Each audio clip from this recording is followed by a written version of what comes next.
Não há justiça climática enquanto a gente não derrotar o capitalismo. Eu escolhi falar sobre mudanças climáticas, né? Que é algo global, geral, algo que mexe com o modo da gente viver, né? Não é só uma discussão sobre florestas. Eu acho que, sob o capitalismo, qualquer exploração da natureza é uma desgraça. O fascismo, ele tá aí. A gente derrotou o Bolsonaro, mas o movimento que sustenta o bolsonarismo continua vivo. O discurso da extrema-direita é que a culpa da crise é o outro país, é o imigrante, e não o capitalismo.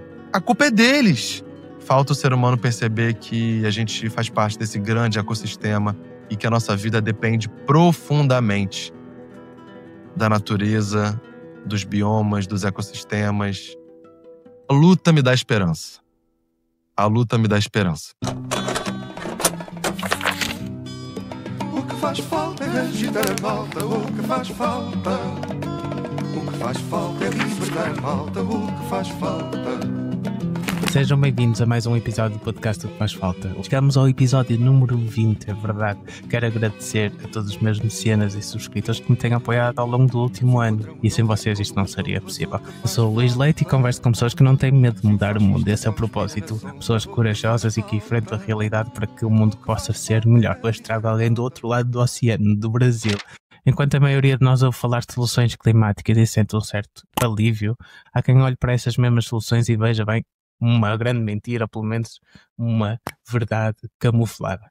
O meu convidado de hoje é uma dessas pessoas. Ele questiona se estamos mesmo a resolver o problema ou apenas a fingir que o estamos a resolver. A indústria fóssil, os plásticos e com a COP30 a chegar ao Brasil, estas questões nunca foram tão urgentes. Obrigado por teres aceito o meu convite, Bruno. Eu que agradeço, é um prazer estar com a sua audiência. Tenho seguido há algum tempo no teu Instagram e o podcast que tu tens. Para quem não te conhece, quem é o Bruno? Bruno é um militante, é um ativista, um comunicador, sou geógrafo de formação e em 2021, no meio da pandemia, eu resolvi que queria me comunicar com o mundo, queria falar com mais pessoas e resolvi então começar a criar conteúdo para o Instagram. Mas meu sonho mesmo, desde criança, era trabalhar com voz, eu sempre gostei muito de rádio. No ano passado, uma amiga me incentivou muito para fazer um podcast e eu falei, bom, vou correr atrás disso. Montei um estúdio na minha casa e a gente rodou a primeira temporada do Planeta A, que é um glossário em áudio, né? Como se fosse um dicionário em áudio em que, através dos 11 episódios, a gente vai debatendo 11 conceitos fundamentais da discussão sobre mudanças climáticas e, obviamente, fazendo a disputa desses conceitos, né? Que não são conceitos neutros. É muito útil ouvir o podcast, a gente aprende bastante. O que se ouve no teu podcast indica que não é só o ambientalismo, mas sim toda a justiça climática que envolve. A gente aqui fala muito que a discussão climática não pode ser uma discussão sobre meio ambiente. Ela é também sobre meio ambiente, mas ela é, sobretudo, uma discussão sobre modelo de desenvolvimento que a gente, como sociedade, escolhe coletivamente para ser o hegemônico. O capitalismo é um modelo que é intrinsecamente destrutivo, ele carrega em si as ferramentas e os processos que destroem o planeta. Então, a gente precisa, para resolver a crise climática, derrotar o capitalismo. E para derrotar o capitalismo, a gente precisa falar não só sobre meio ambiente, até porque a crise climática é uma crise que vai piorar as condições de educação dos estudantes, tendo em vista aqui no Brasil, por exemplo, diversas escolas não têm salas de aula com ar-condicionado. Então, quando faz 40, 45 graus, esses estudantes são liberados mais cedo. A gente está falando de segurança pública, porque à medida que a crise climática é uma crise que aprofunda desigualdades já existentes na sociedade, ela vai potencializar a violência, né? E, obviamente, vai potencializar a migração forçada, o que potencializa choque de culturas e que no mundo em que a gente vive hoje, com uma ascensão da extrema-direita, esse choque de culturas, ele é muito violento. Então, é uma discussão sobre segurança pública, é uma discussão sobre tudo na nossa vida. O capitalismo é o inimigo da justiça climática? Certamente. certamente. Não há justiça climática enquanto a gente não derrotar o capitalismo. O que é que dirias a alguém que diz que o capitalismo é o melhor sistema do mundo? Eu acho que, diria algo bem concreto, né. A Bayern é uma companhia farmacêutica e a Bayern comprou a Monsanto, que é uma companhia que produz agrotóxicos e fertilizantes.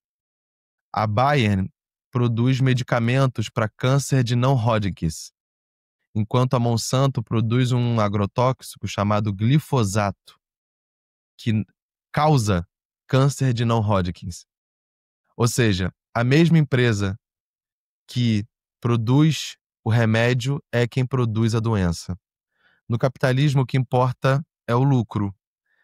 É o lucro incessantemente. Então, acho que eh, esse caso esse caso é emblemático do que é o capitalismo. Bem, fala-se muito em colonialismo e no Brasil a culpa-nos a nós por sermos colonialistas, claro que fomos. No entanto, quando olhamos para a Amazónia, vemos que o colonialismo ainda está lá, ainda existe. Como é que olhas para essa situação?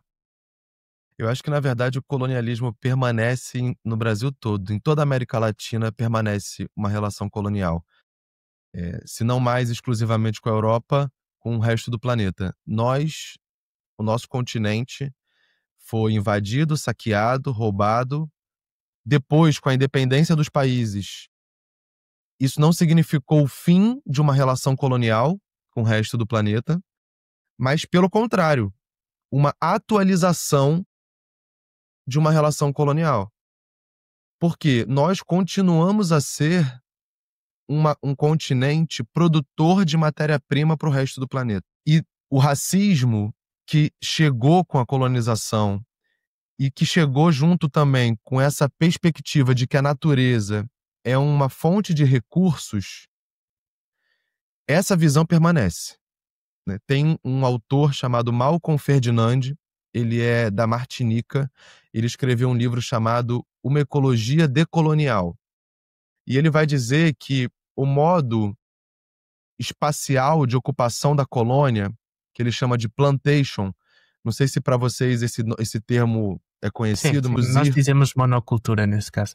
plantation como um grande latifúndio produtor de uma única espécie.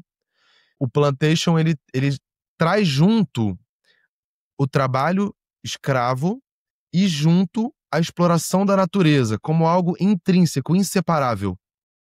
Então, esse modo de ocupar o espaço do nosso que foi utilizado, né, no nosso continente, a gente ainda sente essa relação, porque o Brasil, por exemplo, não fez sua reforma agrária.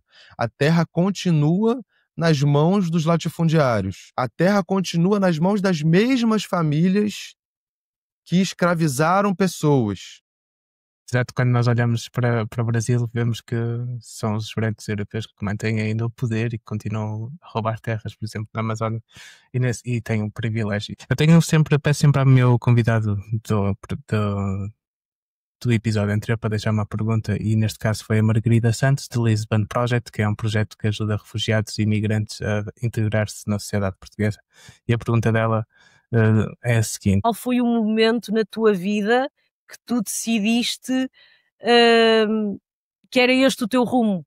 Porque para mim, como foi um momento específico, mas também percebo que não haja um momento específico, mas eu acho sempre interessante perceber qual foi o momento ou o processo até de pensamento da pessoa para escolher o caminho dela em relação a combater causas sociais. Eu me dei conta de que eu tomei essa decisão mais cedo do que a decisão foi tomada conscientemente. O que eu quero dizer com isso? Que a luta me escolheu e depois, conscientemente, eu escolhi a luta. Tudo começou quando eu tinha 15, 16 anos, e a minha professora de geografia da escola, nos avisou que estava acontecendo a Rio+20, no ano de 2012, aqui no Rio, 20 anos depois da Rio 92, né, uma das primeiras conferências sobre meio ambiente do mundo. E 20 anos depois o Rio celebrou esse momento. E estava acontecendo um evento chamado Cúpula dos Povos, em que gente do mundo inteiro estava no Brasil, no Rio de Janeiro, E eram populações tradicionais, povos indígenas, quilombolas, gente dos mais diversos movimentos do mundo, e ela convidou a gente para participar desse evento. E aí eu entendi que a luta ambiental era algo relevante, mas sem entender conscientemente, né? Eu tava ali me ambientando, conhecendo outras pessoas e tal, e aí depois, no bairro onde eu morava, a prefeitura estava removendo uma área de preservação ambiental para construir um resort. A gente se engajou nessa luta. Depois, para as Olimpíadas do Rio de 2016, a prefeitura, do mesmo prefeito, que inclusive é o prefeito atual, estava removendo uma outra parte dessa área de preservação ambiental para a construção do campo de golfe para as Olimpíadas, né? Nessa altura houve aqueles protestos muito grandes, né? Isso, porque o Brasil recebeu Copa do Mundo em 2014 e Olimpíada em 2016. E para dar conta dessa infraestrutura toda necessária para esses dois grandes eventos, né, aconteceu muita coisa na cidade, né? Pessoas foram removidas de suas casas, áreas de preservação foram destruídas, vários direitos violados, e especificamente nessa área de preservação ambiental, a prefeitura devastou tudo para construir um campo de golfe. O que é um campo de golfe? Nada mais do que um gramado com buraquinhos, né? E aí, obviamente, depois que a Olimpíada passou, eles venderam parte do terreno para a construção de mansões suspensas, né? Ou seja, um prédio com apartamentos enormes, vendidos a milhões e milhões de reais. Então, depois eu entrei na faculdade e a reitoria da minha universidade resolveu também vender uma parte da universidade, que era florestada, para construtoras empreiteiras. A gente também se organizou nessa luta e também conseguiu vitórias. E por fim, eu fiz geografia, sou professor de geografia, e tinha uma disciplina chamada biogeografia. E nessa disciplina, a matéria explicava por que as espécies estão onde elas estão. E aí eu me apaixonei pela discussão ambiental e entendi que eu já tinha escolhido isso lá atrás, né, lá na Rio+20. E falei, cara, eu quero falar sobre isso, mas eu sou uma pessoa também que não gosto de particularidades, eu gosto do geral. Eu falei, bom, eu não quero falar sobre área degradada, sobre coisas específicas da discussão ambiental. Eu escolhi falar sobre mudanças climáticas, né, que é algo global, geral, algo que mexe com o modo da gente viver, né? Não é só uma discussão sobre florestas. De onde é que partes na tua vida? Partes de um lugar de privilégio ou tiveste de lutar para o lugar que ocupas? Eu acho que eu tô no meio do caminho, né? Eu sou uma pessoa branca, mas sou uma pessoa branca de uma família não abastada, né? Na verdade, eu acho que eu sou uma pessoa branca para a realidade do Brasil, né? Porque eu tive na Inglaterra e, assim, eu definitivamente na Europa eu não sou uma pessoa branca. Acho que nos Estados Unidos também não seria uma pessoa branca, mas para a Claro que realidade. depende dos sítios onde estamos, a referência, é verdade. Tenho amigas que têm racializados e que, por exemplo, em África são consideradas brancas e no Brasil são consideradas negras. É algo interessante. Mas acho que um critério aqui no Brasil é o seguinte: se você já foi parado pela polícia aleatoriamente, você nitidamente é uma pessoa preta. Porque a polícia, inclusive a polícia militar do Brasil, que é dividida pelos estados, mas é uma polícia que tem em todos os estados, ela é uma polícia criada na época, sobretudo a do Rio de Janeiro, na época colonial. O símbolo da Polícia Militar do Rio de Janeiro é a cana-de-açúcar e o café. Tem no Brasão até hoje. Então, a Polícia Militar, ela sempre foi uma instituição de repressão das revoltas, né, dos levantes. E os levantes no Brasil são majoritariamente negros, ribeirinhos, caiçaras, indígenas. Então, a polícia essa é uma herança colonial que a gente carrega também até hoje, né? E aí muita gente fala assim: se você já foi parado pela polícia, essa polícia escravocrata colonial, certamente você é uma pessoa preta. Se você nunca foi perseguido no mercado por um segurança do mercado que vai achar que você vai roubar alguma coisa, se você nunca foi parado aleatoriamente pela polícia, você tá tranquilo, você é uma pessoa branca. Eu sou negro, já fui parado pela polícia, mas foi em Espanha. Aleatoriamente. Mas eu sei porque é que foi. Porque eu ia com um lenço da Palestina. E Tá vendo? Existem esses traços, né? O policial, ele tem uma mente que lê o nosso corpo, que a gente veste, a nossa cor, E esse é um critério, né? É, exatamente. As petroleiras impedem a ação climática há décadas. Qual foi o momento em que percebeste que isto era um jogo sujo? Eu acho que foi na COP28 de Dubai, quando eu pude presenciar pessoalmente. E a gente já sabe que eles têm muito dinheiro, têm muito recurso, muito poder. Os agentes, os diretores de petroleiras ocupam cargos no Estado, né? O Estado não é um ente neutro, né? Então, a força política das petroleiras é muito grande. E eles conseguem impedir as soluções que o mundo inteiro já sabe que são as soluções para resolver a crise climática. A gente já sabe o que precisa fazer. Só que Exatamente. eles impedem que essas ações sejam tomadas. E mais do que impedir no sentido de não deixar, eles criam uma estrutura narrativa de desinformação há décadas, né? Desde a década de 70, por exemplo, a ExxonMobil, que é uma petroleira norte-americana, promove desinformação climática conscientemente. Pesquisadores da Exxon fizeram pesquisas e concluíram que o aquecimento global provocado pela queima do petróleo ia ser um problema no século XXI, e a decisão dos diretores daquela companhia naquele período foi de vamos criar pesquisas e financiar pesquisas que coloquem em dúvida as certezas da crise climática. E aí eu tive uma percepção física, presencial mesmo disso na COP28 em Dubai, primeiro por ser um estado petrolífero, né, um estado que enriqueceu a partir do petróleo. O presidente da COP era o ex-presidente da companhia de petróleo de Dubai, né? E nos pavilhões dos países aconteciam diversas atividades das próprias petroleiras e mineradoras. Então, aqui no Brasil a gente tem a Petrobras, tem a Vale, que foi responsável por 2 grandes crimes aqui, tem a Braskem também, que é uma empresa que tem várias violações de direitos no Brasil, e eles tiveram atividades regulares no pavilhão do Brasil, falando sobre sustentabilidade, falando sobre reciclagem, tudo aquele discurso verde bonito que a gente sabe que eles fazem. Nós falamos do pinkwashing, Exatamente, basicamente. exatamente. Aqui a gente chama de lavagem verde, Lavagem né? verde. Então, Havia mais delegados de lobby pela indústria fóssil do que alguns países, do que delegações de alguns países periféricos ou exatamente. países das ilhas, por exemplo, do Pacífico, que é uma coisa incrível.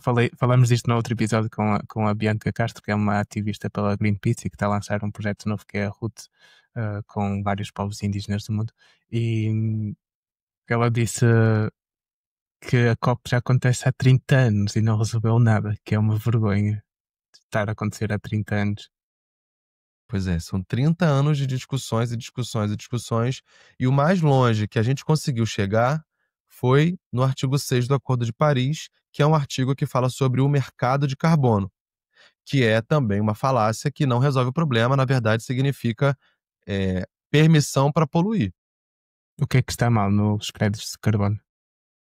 Bom, é como se fosse um mercado de venda da fotossíntese das plantas, né? Porque a planta, quando respira, não sei se é esse o nome que vocês usam aí, a fotossíntese, né? É igual. Então a planta respira como? Ela puxa o CO2 e devolve o oxigênio. Utiliza o carbono para sua estrutura física. Então, quando descobriram isso, falaram: gente, calma aí. Vamos então, já que o capitalismo não consegue manter a floresta em pé naturalmente, vamos fazer a floresta em pé gerar um produto, que é o crédito de carbono. Quando gera esse produto, as empresas que mais poluem podem comprar esse crédito de carbono, que é o que eles vão comprar a respiração da planta, porque a planta puxa o CO2 que eles emitiram. Então, faz-se um cálculo de quanto precisa para uma planta industrial reduzir as suas emissões, ela compra o equivalente em respiração e fotossíntese e está tudo certo. Sendo que, quais são as localizações, em que países estão essas florestas? No sul global, no Brasil, aonde tem floresta tropical. Então, como assim? É nossa responsabilidade lidar com a poluição de vocês? Calma aí. a nossa biodiversidade não está a serviço de compensar as suas emissões. Ponto 1. Mas, no entanto, fazem negócio com, não é? O governo, não são vocês os brasileiros, mas o vosso Estado faz negócios para permitir que isso aconteça. O nosso Estado, ele não é um Estado anticolonial ou decolonial, pelo contrário, a arquitetura do Estado brasileiro e quem ocupa o Estado brasileiro é que garantem a manutenção de uma colonialidade, que permanece mesmo com o fim do colonialismo. Então, sim, o governo brasileiro, o governo Lula, que é um governo de centro-esquerda, sim, negocia a exploração de petróleo na Foz do Amazonas, sim, negocia o hidrogênio verde, por exemplo, com Macron da França, sim, está permitindo a expansão da fronteira do petróleo em vários estados do Brasil. Sim, a gente tem muitas críticas ao governo Lula. O governo Lula, ele é muito, muito limitado, muito aquém do que boa parte da população brasileira gostaria. No entanto, é o melhor que nós temos, né? Infelizmente. A escolha está difícil, mas não é Nossa. só convosco, é em todo o mundo. Qual é a maior mentira que as pessoas contam sobre as mudanças climáticas? Nossa, tem muitas, né? Acho que eu criando conteúdo já. Eu pensei que ias ter uma resposta simples e uma só, mas afinal são muitas. Nossa, são muitas. Eles inventam muita coisa, né, cara? Eu acho que tem uma que olha, tá fazendo frio agora. Isso prova que não existe aquecimento global. Mas essa é tão boba que eu rio. Ou sempre foi assim este calor. Sempre foi assim. Então, outra mentira que está associada à mudança climática, mas é um risco muito grande, que não, a gente aqui no Rio de Janeiro está acostumado ao calor. Ondas de calor não serão um problema para nós. Tá tudo bem. E pelo contrário, a gente vê que quando bate 45, 50 graus, os índices de atendimento em hospitais, em centros de saúde aumenta muito, os índices de problema respiratório aumenta muito. Então, uma disputa que eu tento fazer aqui no meu conteúdo também e, né, de maneira geral, é mostrar para as pessoas que não, a gente pode morar no Rio de Janeiro, é uma cidade tropical, mas não, nosso corpo não está preparado para o calor que as mudanças climáticas vão provocar. Aqui na Europa sente-se que, pelo menos eu acredito nisso, sente-se cada vez mais quente e é mais difícil os verões aguentar. Eu acho que é o continente que está a crescer as temperaturas a um ritmo acelerado, é na Europa. E mesmo assim ouvimos as pessoas dizer, sempre foi assim. É impossível nós lidarmos com 44 graus, 45, não é habitual no nosso continente, que é uma zona temperada, supostamente.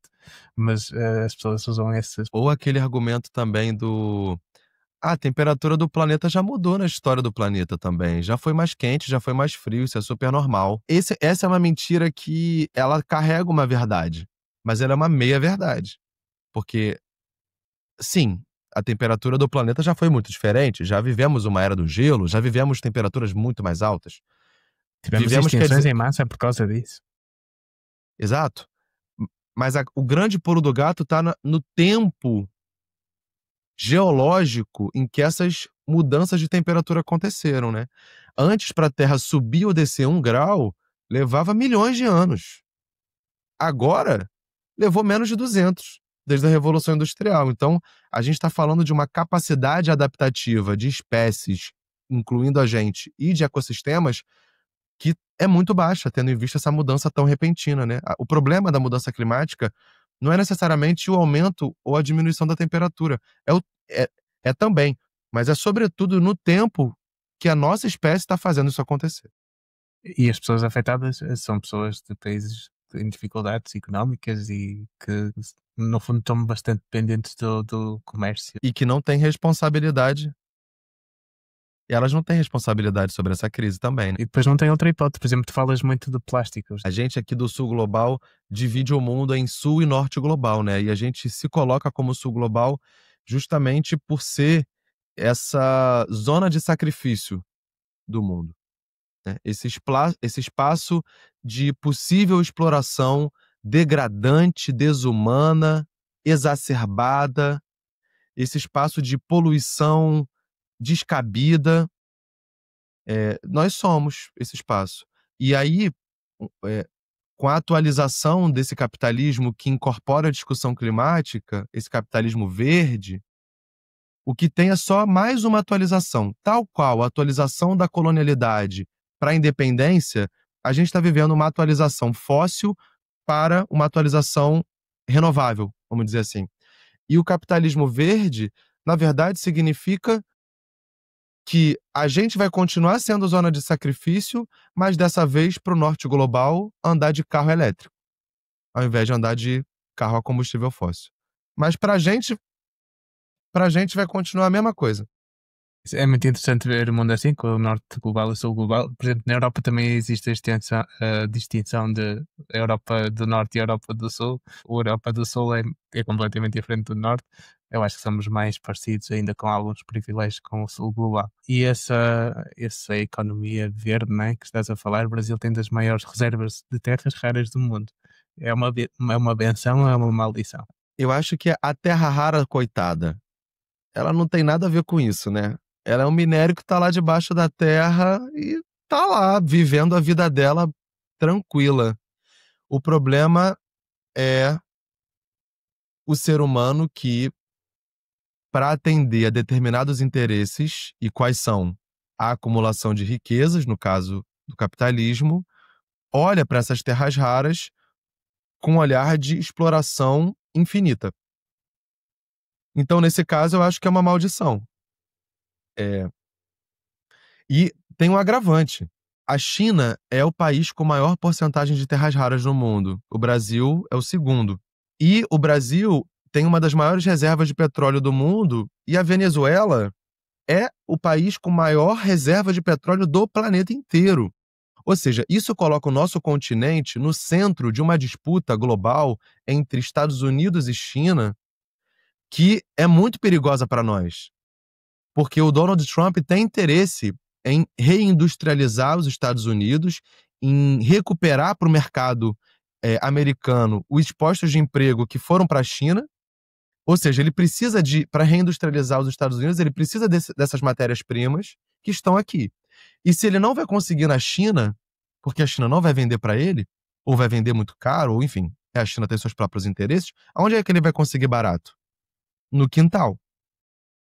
No quintal que os Estados Unidos, historicamente, já financiaram ditaduras militares na América Latina, né? A ditadura brasileira, a ditadura argentina, a ditadura uruguaia, a ditadura chilena.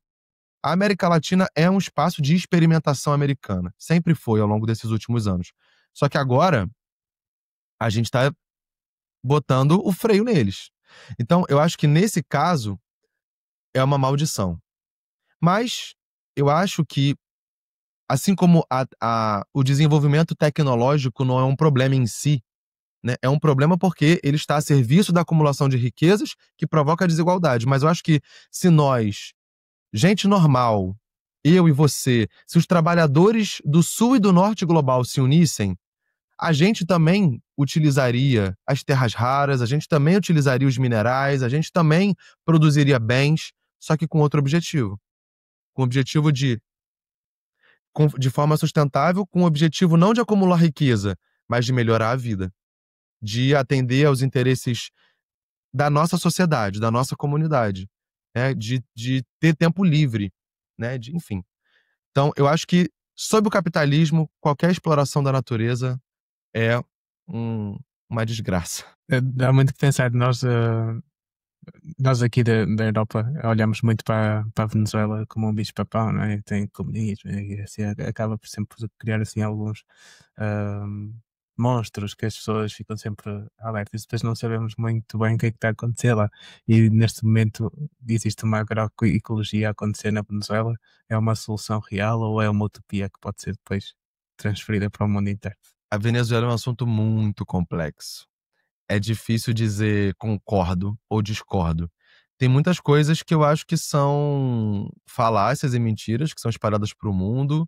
Tem outras coisas que são exemplos para o mundo.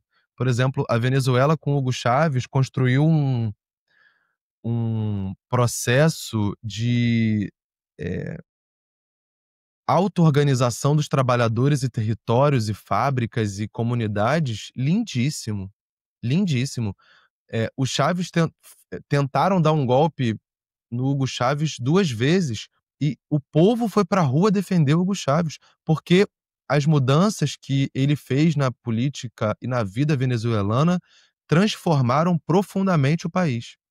Acontece que, obviamente, desde lá de trás, já se sabe que a Venezuela é um país que concentra as maiores reservas de petróleo do mundo. Então, desde lá de trás, os Estados Unidos financiam políticos venezuelanos para instaurar o caos, para provocar rebeliões, financiam sindicatos de patrões venezuelanos para desestabilizar a política venezuelana, para tirar comida dos mercados, né? Ou seja, para tornar a vida insalubre, para provocar uma revolta, uma insurreição, né, para eleição de um chefe de Estado que seja alinhado aos interesses dos Estados Unidos. Mas, obviamente, que sob o capitalismo, os próprios comunistas e os socialistas são sequestrados pela lógica da acumulação de riquezas, pelos privilégios, né, pelo acesso a bens de luxo. Então, obviamente, se a gente não desfaz mentalmente isso é quase uma disputa filosófica mesmo, de cosmovisão de vida. Se a gente não desfaz essa lógica de que para você ser alguém, você precisa ter coisas, essa perspectiva sequestra os socialistas também, né. Então, a gente vê várias denúncias aí de casos de corrupção de grandes políticos da Venezuela envolvidos em esquemas de corrupção para enriquecimento. Então, é muito contraditório, é muito complexo. Eu não me atreveria aqui a dizer se eu sou a favor ou contra, mas eu acho que não é uma discussão fácil. Eu acho que esse é o ensinamento que fica. Se você tem muitas certezas, procura dar uma estudada um pouco maior, porque você vai ficar na dúvida. Eu estou sempre cheio de dúvidas. Mas deixando aqui o bom exemplo da Venezuela, queres explicar o que é que está a acontecer em termos da agroecologia? Eles firmaram uma parceria com o Movimento dos Trabalhadores Sem Terra, que é o MST, que é um movimento brasileiro de luta pela reforma agrária, é o maior movimento social do país, talvez o maior movimento social da América Latina, que faz ocupação de terra pela reforma agrária. E a Venezuela firmou uma parceria com o MST, em que cedeu uma porção de terra na fronteira com a Amazônia brasileira para o desenvolvimento de comunas agroecológicas, né. E então a Venezuela está levando para esse território agricultores e movimentos de agricultura da Venezuela, e colocando em contato com o MST e fornecendo dinheiro, porque a luta do MST aqui no Brasil é uma luta de ocupação de terra, resistência e depois produção. Lá não precisa de nada disso. O Estado está dando as terras, está dando as máquinas e eles só vão produzir. Pra você ter uma ideia, o MST no Brasil é o maior produtor de arroz do país. Não é o agronegócio, né? Não são os latifundiários. É o MST que bota arroz na comida do povo brasileiro. E lá na Venezuela, então, eles estão fazendo esse experimento para levar a agroecologia para a Venezuela. Isso é fantástico, cara. Uma das heranças coloniais muito brutais para o nosso continente foi essa divisão entre português e espanhol. E isso faz com que a gente tenha uma dificuldade muito grande de se entender como América Latina. Graças a Anitta e ao Bad Bunny, a gente está conseguindo aí estreitar laços culturais, né, que no fim das contas estreitam laços de tudo, né. Eu não tinha noção que era assim, essa diferença tão grande. Eu lembro-me historicamente, haver movimentos pela América Latina, mas muito mais em língua espanhola, se calhar, com Che Guevara e com, por aí, esses grandes nomes. Tem uma dificuldade muito grande. Tem uma dificuldade de se entender, e ainda mais o Brasil, que é o maior país da América Latina, o Brasil também exerce um imperialismo aqui dentro com os outros países, também tem uma relação complexa, né, a gente teve guerras entre nós, tem guerra contra o Uruguai, tem guerra contra a Argentina, enfim. Essas heranças ficam, né. Falar em golpe de Estado, o Bolsonaro foi preso. Estamos comemorando muito, muito. Acho que o Bolsonaro, a condenação de um ex-presidente por tentativa de golpe à extrema-direita é algo histórico no Brasil. Nós já tivemos outros golpes no Brasil, né? A gente já teve o golpe do Getúlio Vargas lá na década de 30 no Brasil, que se alinhou ao fascismo italiano, né? A gente teve o Foi golpe aquele militar. presidente que foi suicidado, né? Isso. Uhum. E que a própria esquerda brasileira gosta muito dele, porque foi ele que deu o direito à escala de 8 horas de trabalho por dia, ele que fez a carteira de trabalho dos trabalhadores, né? Mas ele entregou, por exemplo, Olga Benário ao fascismo alemão, né? Para o assassinato. Enfim, perseguiu sindicatos, perseguiu trabalhadores, enfim, várias contradições. Em 64, teve um golpe militar no Brasil financiado pelos Estados Unidos, com o argumento de que existia uma ameaça comunista no Brasil, que estava muito longe de acontecer. E depois, 21 anos depois, esses presidentes golpistas, eles conseguiram uma anistia. Ou seja, o Brasil não julgou seus criminosos, não julgou os militares que assassinaram milhares de pessoas. A Argentina fez isso. O Chile, se eu não me engano, fez isso também, né? No Brasil, a gente não fez isso. Nós enviamos o nosso para o Brasil.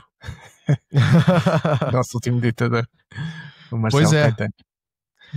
Então, Ficou a dar aulas na Universidade do Brasil, mesmo? em São Paulo, acho eu, sim. Nossa. Então, esse julgamento do Bolsonaro representa um momento histórico, que é um golpista militar que tentou se perpetuar no poder, foi condenado. Isso é muito histórico. E tem vários agravantes, né? Porque o Bolsonaro era um cara que foi responsável, direta e indiretamente, pela morte, né, de centenas de milhares de pessoas durante a pandemia, por uma logística muito ruim. Foi responsável por liberar a destruição ambiental, liberar o desmatamento, liberar as queimas da Amazônia, do Cerrado brasileiro. Então, a gente está aqui assim como sabe, um alívio de que ele vai pagar pelo que ele fez, sabe? E a gente aqui, na sexta-feira, que foi o dia da condenação, na quinta-feira, foi o dia da condenação dele, o Rio de Janeiro estava em festa, né? Teve bloco de madrugada na rua, na sexta-feira também teve show em várias praças, teve gente ocupando praça, teve samba em vários bares, então a gente estava em festa, celebrando, nossa, eu fico todo arrepiado falando, celebrando mesmo que esse desgraçado vai para trás das grades. Isso cria uma sensação de que não vai voltar a acontecer com outra pessoa, que parece que é algo que é assim um pouco como o antídoto, era isso que eu queria dizer. Dá, mas eu não sei se é um antídoto, porque já dizia, se eu não me engano, Gramsci ou Trotsky, não vou me lembrar quem, mas ele diz que a cadela do fascismo está sempre no cio. Então, o fascismo ele tá aí. A gente derrotou o Bolsonaro, mas o movimento que sustenta o bolsonarismo continua vivo, continua assanhado, continua agressivo. Então eu acho que a gente pode ter derrotado esse cara, mas as ideias dele que precisam ser derrotadas, né? E eu acho que a gente só derrota as ideias dele se a gente melhora a vida das pessoas a partir da esquerda, a partir de um socialismo, a partir, na verdade, do que eu acredito que eu chamo de ecossocialismo, que é um movimento maior, né? Inclusive reivindicado por movimentos no mundo todo. Como é que lidas com o peso de comunicar sobre uma crise tão urgente como é a crise climática nas redes sociais? Como é que lidas com esse peso? Que é uma responsabilidade grande. A crise climática é uma agenda de dor, né? É uma agenda de angústia, ansiedade. Eu mesmo tenho muita ansiedade. Sempre quando tem uma onda de calor, acontece um desastre, uma enchente, a minha vontade é abrir a câmera e falar e criar conteúdo sobre, mas ao mesmo tempo eu travo. Eu não consigo. Isso mexe muito comigo. Eu tento fazer de alguma forma que não estimule a ansiedade das pessoas. Minha comunicação tem por objetivo a mobilização. Porque eu acho também que, assim, a comunicação da crise climática ela não pode ser uma comunicação de olá gente, estamos em crise climática. Tem que ser, bom, estamos, e aí, o que faremos sobre? Eu crio conteúdo para o Instagram e para as redes sociais com o objetivo de estimular as pessoas a se organizarem coletivamente, a questionarem o modo de produção hegemônico, que é o capitalismo, e a se organizarem nos seus territórios, né, para que enfrentem de baixo para cima a crise climática e a gente coletivamente consiga erguer outro sistema produtivo. Já recebeste alguma mensagem de alguém que te segue, que te fez ah, sentir bem por causa da comunicação que fazes? Sim, isso é muito bom. Receber mensagens assim é muito reconfortante. Às vezes eu tô muito cansado, aí eu coloco nos stories e falo que tô triste e tal, e aí recebo uma mensagem de uma pessoa que eu nunca vi na minha vida, falando: "Pô, cara, força, adoro o seu conteúdo, por favor, não para". E isso é um abraço, assim, né. Mas ao mesmo tempo, cara, eu sinto que a gente precisa sair da rede.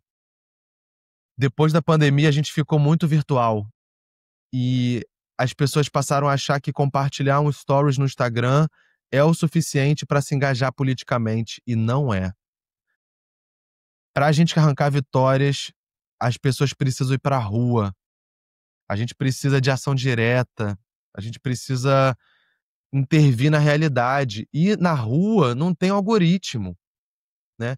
Então eu eu mesmo tô fazendo um movimento de transicionar, acho que em médio prazo, pra fazer comunicação na rua, né, pra fazer colagem de lambes, pra fazer ação direta de pichação, pra, enfim, começar a conversar com as pessoas sem a intermediação do algoritmo.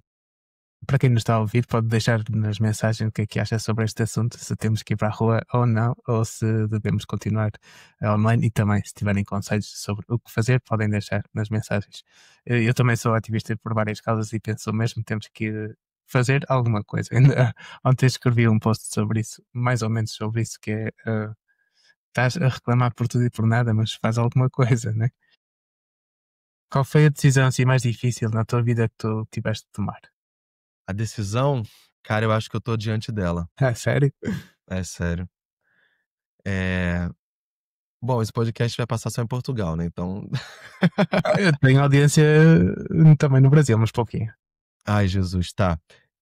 Não, eu tô diante de uma situação que o meu sonho da minha vida é criar conteúdo, é fazer comunicação. Desde criança eu fiz teatro, desde criança eu queria ser jornalista, e então eu tô diante de uma decisão que é eu largo o emprego que me paga os meus boletos, o meu aluguel, e me jogo nisso de cabeça, assim, no risco, ou vou tentando conciliar as 2 coisas, o que hoje é impossível, tá muito difícil. Então eu tô nesse dilema nesse exato momento. É um dilema difícil, eu sinto mesmo. Também tenho o meu trabalho que me paga os boletos e é difícil organizar o tempo entre outras coisas que faço também. E depois é difícil lidar com as redes sociais e com os nossos desejos e às vezes ficamos frustrados com as coisas, às vezes ficamos felizes. É uma montanha russa, né? Exato, exato. Queria saber qual é a tua perspectiva para a COP30 que vai acontecer em Belém. Há pouco falaste que. Há pouco não, no início. Falaste que despertaste por causa de uma conferência que houve no Brasil, mas era muito mais dos povos. E esta é uma conferência diferente.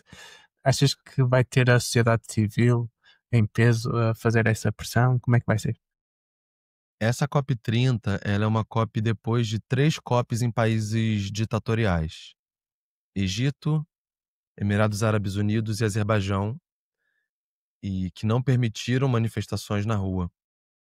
E agora a gente vai ter uma cúpula dos povos, eh, a sociedade brasileira está muito mobilizada para essa COP. Os movimentos sociais brasileiros começaram a discutir clima. Tem muitos jovens periféricos se organizando para debater a crise climática e se organizando para debater a crise climática nos seus territórios, o que eu acho que é a grande parada. Tem movimentos na América Latina inteira que virão ao Brasil, Então, eu aposto que essa COP, ela vai ser uma COP da mobilização popular. A gente vai ver grandes manifestações, a gente vai ver intervenções artísticas. Pode ser que a gente veja repressão da polícia, do exército. Vamos ver como é que o governo federal vai lidar com isso. Ao mesmo tempo que isso do lado de fora. Do lado de dentro, a gente está diante de um momento histórico também, que é os Estados Unidos não estarão nessa COP. Isso pode ser bom, isso pode ser ruim. Eles podem não mandar ninguém, e isso ser ótimo, porque eles exercem uma pressão muito grande pelos acordos não saírem, né? Porque os acordos são feitos em consenso. Então, se um país não quer, não vai. Mas isso pode ser muito ruim, porque os Estados Unidos hoje são o segundo maior emissor de gases de efeito estufa do planeta. E se eles não estão no compromisso de redução de emissões, temos um problema. Mas, ao mesmo tempo, a diplomacia brasileira, eu reconheço que está trabalhando muito, né? Está tentando fazer com que o Brasil seja, de fato, consiga ter um acordo de Belém que seja denso, robusto, né? Que aponte os caminhos. Mas eu acho que tem um problema no próprio formato da COP. Essas resoluções da COP, elas não são vinculantes. O multilateralismo global tem esse problema porque depende do Estado assumir a responsabilidade. Então, o recado que eu acho que é o fundamental não adianta esperar a COP acontecer. A COP é um evento. A gente precisa, no nosso Estado, no nosso país, pressionar para que os nossos representantes tenham um movimento de adesão a esses acordos. Não só de adesão, como de cumprimento na prática. Então, ocupar os espaços internacionais para pressionar por melhores encaminhamentos e ocupar os espaços nacionais e territoriais para pressionar que esses encaminhamentos saiam do papel.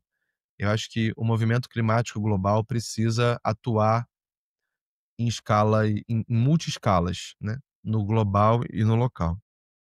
Sempre é útil para vem pessoas de todo o mundo e acabam por se conversar e trocar ideias das comunidades diferentes e sempre é útil. Qual é o teu maior medo em relação ao futuro do planeta? A gente não conseguir mudar o que a gente precisa mudar. Esse é o meu maior medo. Porque esse é o medo original, né? Porque o meu maior medo é viver num planeta em crise, num planeta destruído. Mas eu tenho medo da gente não ser capaz. Eu tenho muita fé na gente. Eu tenho muita fé no povo, nas pessoas. Afinal, se eu não tivesse, não estaria me organizando para mobilizar as pessoas, né? As pessoas são a tua maior esperança? São. As pessoas são a minha maior esperança. O que é que achas que faz falta? Consciência de classe. As pessoas terem consciência de onde elas estão nesse sistema. Porque o capitalismo consegue fazer uma disputa cultural, narrativa. Essa disputa que hoje vence, que é que a natureza é uma fonte de recursos, que o desenvolvimento das forças produtivas do capitalismo é o que traz o progresso, de que destruir a natureza para explorar a natureza é o que traz lucro.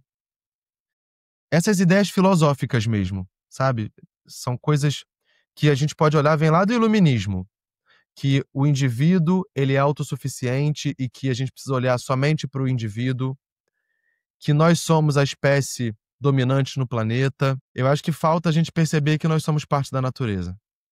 Falta o ser humano perceber que a gente faz parte desse grande ecossistema e que a nossa vida depende profundamente da natureza, dos biomas, dos ecossistemas. A gente se apartou. Eu acho que tem um cara chamado Alberto Acosta, ele escreveu um livro chamado O Bem Viver, e ele faz uma narrativa histórica de como essa ruptura entre sociedade e natureza ela foi se aprofundando ao longo da história e foi sendo utilizada de maneira intencional para aprofundar as relações coloniais e depois as relações capitalistas. Então acho que ele chama de nó górdio, né, a referência à mitologia grega, que é algo que que eu concordo com ele, é o nó que a gente precisa desatar. É um reencontro entre sociedade e natureza. E a minha comunicação está a serviço disso. Eu falo da crise climática para chegar nesse lugar. Meu objetivo hoje é fazer essa disputa dessa virada cultural, filosófica, epistêmica, né? Enfim, acho que falta isso. Eu falei no e-mail para trazer os livros, não sei se trouxeste para recomendar, um deles é esse. Se quiseres, podemos agora passar por aí. É uma das partes que a minha audiência mais gosta. Olha, eu recomendaria 3 livros. 2 deles eu já falei aqui, que é o Malcolm Ferdinand, é um autor da Martinica. Ele escreveu um livro chamado Uma Ecologia Decolonial. A escrita dele, parece que ele está contando uma história, porque ele mobiliza a arte, a cultura, a música para contar a história desse continente explorado. O outro é O Bem Viver, do Alberto Acosta. Ele traz esse anúncio. Enquanto o Malcolm Ferdinand traz a denúncia, o Alberto Acosta faz a disputa do anúncio, do que vem pela frente. E o outro é um livro que, para mim, é uma fonte inesgotável de referências, é de um dos maiores geógrafos do nosso país, que é o Carlos Walter Porto Gonçalves. É esse aqui, ó. A Globalização da Natureza e a Natureza da Globalização. Você vê que ele tá, ó, ele é bem importante para mim. Uma leitura ativa. Uma leitura muito ativa. O Carlos consegue mobilizar dados, informações, fatos históricos que compõem esse cenário. Ele vai explicando como, ao longo do processo de globalização, o que estava sendo globalizado era a natureza. E vai mostrar como o capitalismo explora a natureza. E de maneira muito bem descrita. Esse aqui é o outro que eu comentei, Uma Ecologia Decolonial, do Malcolm Ferdinand. Também está bem marcadinho. Inclusive, ele ganhou um prêmio da Fundação L'Écologie Politique, da França. E o outro está emprestado, O Bem Viver, não está aqui comigo, mas vale muito a Ainda pena. bem, alguém está a ler, isso é uma coisa boa. Bruno, já estamos aqui a chegar ao fim. Do que é que dá esperança para o futuro? A luta me dá esperança. A luta me dá esperança. Me organizar com os meus para fazer a disputa que a gente precisa fazer. Eu acordo todos os dias e o que mexe a minha mente é o que eu vou fazer hoje para terminar o dia mais forte, coletivamente falando, para enfrentar esse sistema. Então, é isso que me move todos os dias. Eu vou-te convidar agora para me deixares uma pergunta para o meu próximo convidado. Eu acho que eu perguntaria quais são as ferramentas mais importantes para a gente conseguir arrancar as vitórias que a gente precisa. E aí pode ser qualquer ferramenta, pode ser a arte, a música, a cultura, pode ser mobilização popular, enfim. E se pudesse responder à tua própria pergunta? Eu acho que é a cultura. Decididamente, eu acho que a gente precisa de uma grande revolução cultural. Nenhuma revolução é construída sem uma grande transformação cultural antes. O iluminismo foi isso, né? Uma grande mudança no pensamento. E eu acho que a gente precisa disso, uma grande mudança no pensamento, uma virada de chave no pensamento. E não é como se esse pensamento precisasse ser inventado, tá?